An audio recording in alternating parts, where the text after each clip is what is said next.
Hey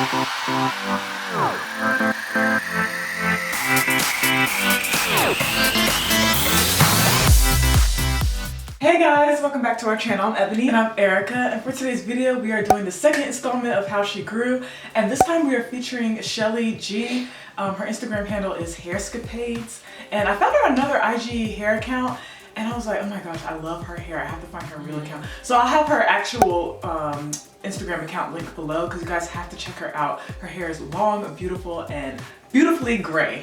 And we got the scoop on her hair routine, her henna routine, and her transition to gray, and how she retains her length. So let's get right on into it. Alright, so like we said, we were drawn to her account because of her gorgeous gray hair, but her transition to full gray wasn't super easy.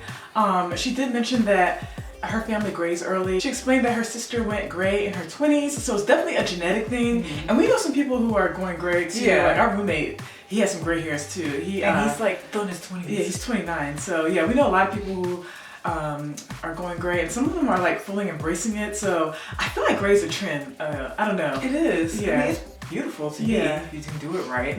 But yeah, we definitely know a lot of people who gray early. So she made the decision to fully go gray about 3 years ago, and the reason she did that was because the process of dyeing and just covering up her gray just added too much to her hair routine, and I think she even said it was like an extra 2 hours.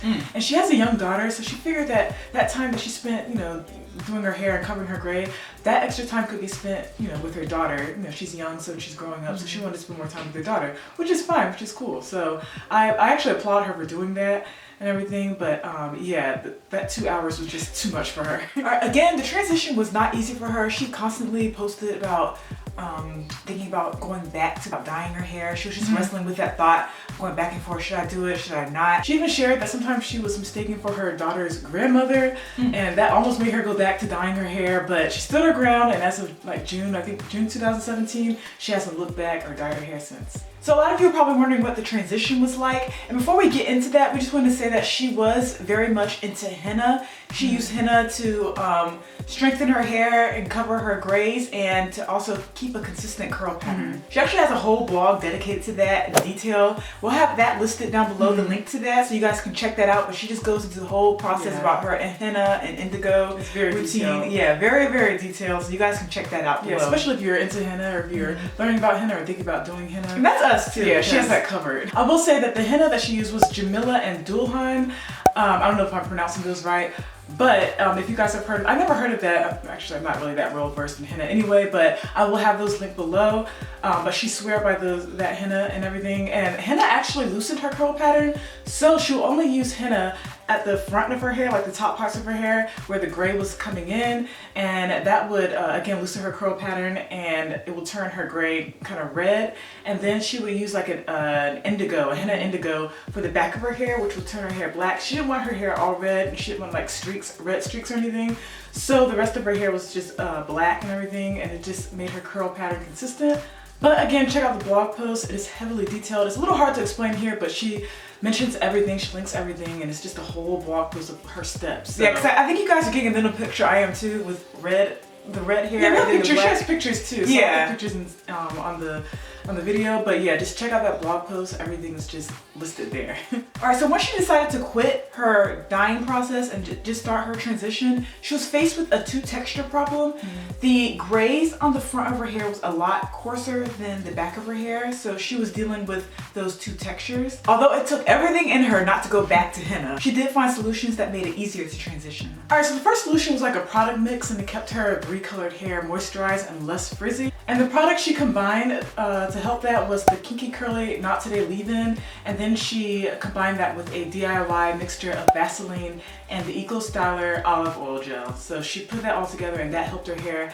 And it was more manageable. She said it looked, you know, well kept and everything, because that's what she was worried about, her hair being unkept while she was transitioning. So that product mixture really helped her hair moisturize and again being less frizzy.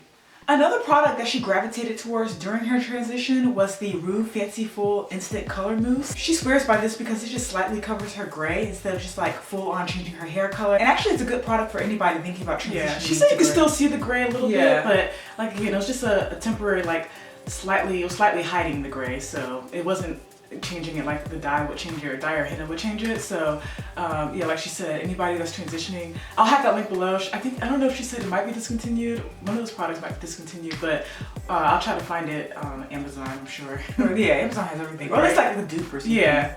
All right, as far as strengthening her too textured hair while transitioning, she swears by Olaplex. She said Olaplex literally changed her hair condition and everything, and she used Olaplex 3 for like a quick strengthening treatment. She would just dampen her hair, put on the Olaplex, she would use half a bottle of the Olaplex 3, and then she would just put on a shower cap, thermal heat cap, which we have. She's the thermal heat cap that we always talk about. Oh, the hot heads. Yeah, the hot head, yeah, she would put that on. Everybody has those.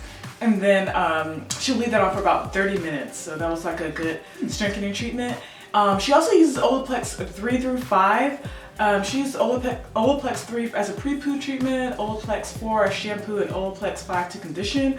And those are the at-home lines. Yeah. And the numbers, that means that you can use it at home. Because I know we were thinking about using Olaplex too. We were kind of interested in the process as well. Yeah. But she found out that Olaplex 3 through 5 really works for her hair. She said she tried the 6, but it wasn't, I think she said she didn't work that well for her hair, so Olaplex 3 through 5 is what really improved her hair. All right, so while going through her posts, I noticed that she does go into detail about the Olaplex process. She even has an Instagram video or IGTV video, which is pretty cool. Like, she's really detailed in all her, like, she's giving out knowledge and wealth, so please go check her out in this video. But I will have that link below. I think you can link individual posts on Instagram, so I'm not gonna leave y'all hanging.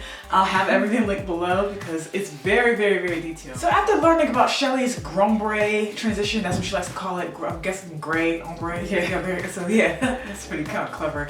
But yeah, after learning about that transition, we were trying to figure out, okay, so what were her hair growth tips like? Because her hair is really long, and we're wondering, like, has her hair always been that long? And actually, in her Instagram post, she does go into detail about I guess hair growth and genetics myth or whatever. Yeah, so it's like, oh, it's all it's genetics. just genetics. Yeah. Everybody says your hair is long because of genetics. We get that too. But actually, she said her aunt and her mom and her grandma, yeah, they never have and still don't have her hair length. So yeah, that goes to prove that it's really not genetics. It's just basically, you know, what she's doing in her routine. She did that herself. And she explains that it's all about length retention and coming up with a hair routine that's suited for your hair.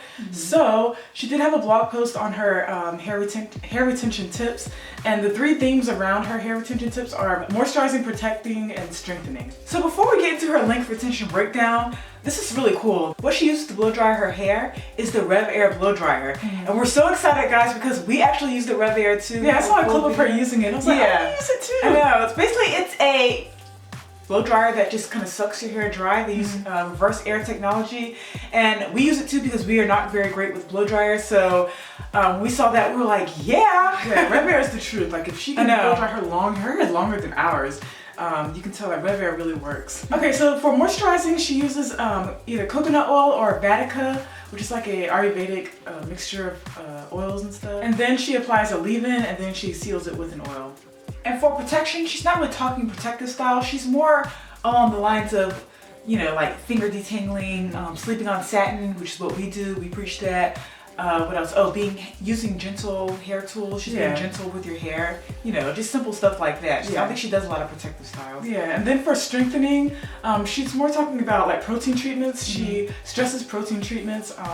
Like she said, Olaplex really helped her hair with it, because we also struggle with 2 textures when it's time for us to get our relaxer and everything. And protein treatments, keratin treatments really helped us. But for her, Olaplex really like rebuilt her hair, I guess is the word, and everything. So yeah, she stresses protein treatments, like, again, stuff that we preach. We always talk about protein treatments. I feel like we should study Olaplex, right? Just kind of, I know you said you were interested in it. I was interested in it because I didn't think we needed it, but like now I'm just like, especially after going to that hair expo and then Lady talking to us about it, I kind of want to get into it just to see. Yeah, I mean, it couldn't hurt. Yeah, we could probably find a routine with it, like like Shelly did. So yeah. But anyway, that is all for our video. I purposely did not put everything in this video because I want you guys to go follow her. Like, she's so detailed, and you really have to go like through her posts and everything, like, and look at her hair pictures, her hair posts, and she details what she uses and stuff. So don't worry, we'll have all that below, so you guys want to keep like looking and everything. But there's more stuff, so I'm pushing you guys to go follow her. And also, if you are transitioning gray, I don't know if we have any early gray followers or subscribers and stuff. Hopefully this helped you out with transitioning. If you guys are thinking about using henna, Olaplex, Hopefully this video is great for you. So let us know in the comments below. We thank you guys for watching and we'll see you guys next week. Bye!